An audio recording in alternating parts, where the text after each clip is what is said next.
Guys দেখেন বিয়ের পরে হচ্ছে এই যে দেখেন এতগুলা কাপড় চোপড় নিয়ে বসতে হচ্ছে, হ্যাঁ। এই যে দেখেন এগুলো সব আমাকে ঠিক করতে হচ্ছে। এই যে দেখেন এগুলো সব আমাকে ভাঁজ করতে হচ্ছে আর কি, হ্যাঁ। এই যে দেখেন সব ভাঁজ করে রাখতেছি। মানে বিয়ের পরে হচ্ছে সব দায়িত্ব নিতে হবে, মানে কাপড় চোপড় ভাঁজ করা থেকে শুরু করে সব কিছু দায়িত্ব নিতে হবে। এই যে দেখেন কত আরামে বসে আছে। এখন আমাকে দেখে মানে ক্যামেরার সামনে এসে ওই আমার ছাদটা ধরলো আর কি। এই যে দেখেন এটা হচ্ছে আমার ছাদ। এই যে দেখেন এই মাত্র ধরলো গাইছে, দেখছেন? এই যে আবার রাগ করতেছে। কিন্তু এতগুলা যে আধা ঘন্টা ধরে আমি এগুলো ভাঁজ করলাম, এই যে দেখেন, হ্যাঁ আধা ঘন্টা ধরে এগুলো ভাঁজ করছি। এই যে দেখেন আরেকটা আছে, হ্যাঁ এটা ভাঁজ করতে হবে।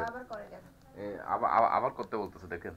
মানে বিয়ে করলে মানে এইসব প্যারা থাকবে, এটা মেনে নিতে হবে, হ্যাঁ। এই যে দেখেন, হ্যাঁ মানে বিয়ে করলে এসব প্যারা থাকবেই, এটা স্বাভাবিক। আর কথা হচ্ছে কি বিয়ের পরে এই মানে সবকিছু দায়িত্ব নেওয়ার পরে হচ্ছে এই যে এই কাপড় চোপড় ভাঁজ করার জন্য মানে দায়িত্ব নিতে হবে আবার। এটা হচ্ছে এক্সট্রা আর কি, হ্যাঁ। মানে অনেক সময় আছে না মানে একটা নিলে দুইটা ফ্রি তিনটা ফ্রি ওই রকম আর কি, হ্যাঁ। এখন হচ্ছে মানে বিয়ে করলে হচ্ছে মানে এগুলো ভাঁজ করার জন্য দায়িত্ব নিতে হয়, এটা হচ্ছে ফ্রি আর কি, হ্যাঁ। এই যে দেখেন আমার একটা ছাদ 2 ঘন্টা ধরে বসে আছে। এই যে দেখেন গাইস, হ্যাঁ এটা হচ্ছে 2 ঘন্টা ধরে বসে আছে এই ছাদটা ধরে। কিন্তু আমি আধা ঘন্টার মধ্যে এই যে দেখেন, হ্যাঁ সবগুলো ভাঁজ করে ফেলেছি আর কি। এই যে দেখেন এখানে আছে রিসা। এই যে দেখেন এটা হচ্ছে রিসা, আর এটা হচ্ছে রিসা, আর এখানে আছে আর থামি। এই যে এখানে মানে এতগুলা থামি গাইজ। এই যে দেখেন এতগুলা থামি আধা ঘন্টার মধ্যে আমি ভাঁজ করে ফেলেছি। কিন্তু আমার এই এই একটা ছাদের কি একটা দুর্দশা গাইজ। এই যে দেখেন মানে ছেলেদের কপালে দুঃখ ছাড়া কিছু নাই। এই যে দেখেন রাগ করতেছে, হ্যাঁ মানে ছেলেদের কপালে দুঃখ ছাড়া কিছু নাই। আর একটা আছে যে শালি, হ্যাঁ মানে এটাও তারা এক নাম্বার। যারা বিয়ে করবে একে এখন বলে শ্বশুর বাড়ি থেকে দৌড়াবে আমাকে, হ্যাঁ তাই আর কিছু বলবো না।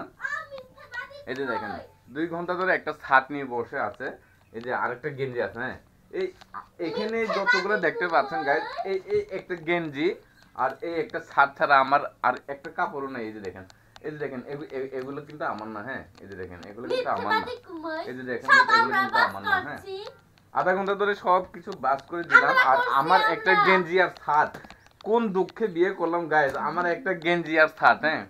এই যে দেখেন আমার একটা গেঞ্জি একটা ছাদ, এই দুইটা এই দুইটা নিয়ে আধা ঘন্টা না সরি 2 ঘন্টা ধরে বসে আছে, হ্যাঁ। আর এখানে এই যে দেখেন এর ব্লাউজটাও আমাকে নাকি এই যে দেখেন এই ব্লাউজটাও আমাকে নাকি এখন কি ভাঁজ করতে হবে। এই যে রিনাই, হ্যাঁ এই যে রিনাই এটাও আমাকে ভাঁজ করতে হবে। কি বলবো গাইজ, আসলে দুঃখের শেষ নাই, দুঃখের শেষ নাই, কপালে দুঃখ। মানে এই যে দেখেন মানে সব কিছু আমাকে ভাঁজ করতে হবে। এই যে দেখেন এগুলা অথচ আমার একটা শার্টের একটা গেঞ্জি, কি একটা অবস্থা। জীবনে কি পাইলাম আর কি হারে না কিছু বুঝলাম না গাইজ, হ্যাঁ। এই যে দেখেন তাও আবার রাগ করতেছে। এই যে দেখেন এই দুইটা মানে একটা গেঞ্জি আর একটা ছাদ ধরে বসে আছে, তারপরে আবার রাগ করতেছে। এই যে দেখেন মুখটা দেখেন না, এই যে দেখেন একবারে রাগ করে বসে আছে। মানে পারে না যে ক্যামেরাটা ধরে আসার মতো। এই যে দেখেন দেখছেন মানে এই যে দেখেন মানে তেরা তেরা করে তাকায় আর কি, হ্যাঁ। মানে আসলে মেয়ে মানুষ হচ্ছে এক ধরনের তেরা, এদের চোখটাও তেরা। এই যে দেখেন এটা হচ্ছে বড় শালি আর কি, হ্যাঁ। যারা বিয়ে করবে এদের কপালে কিন্তু দুঃখ আছে। এই যে দেখেন এ কিন্তু এর চাইতেও কম না, হ্যাঁ। এই মোটামুটি ছাড়ে, এই তেমন কথাবার্তা বলে না, চুপচাপ থাকে। এই কিন্তু ভাইরে ভাই যে বিয়ে করবে যে বিয়ে করবে এর কপালে কিন্তু দুঃখ আছে গাইস, হ্যাঁ। দুঃখ ছাড়া কিছু নেই, এর কপালে কিন্তু দুঃখ ছাড়া কিছু নাই। মানে হে যাকে বিয়ে করবে আর কি।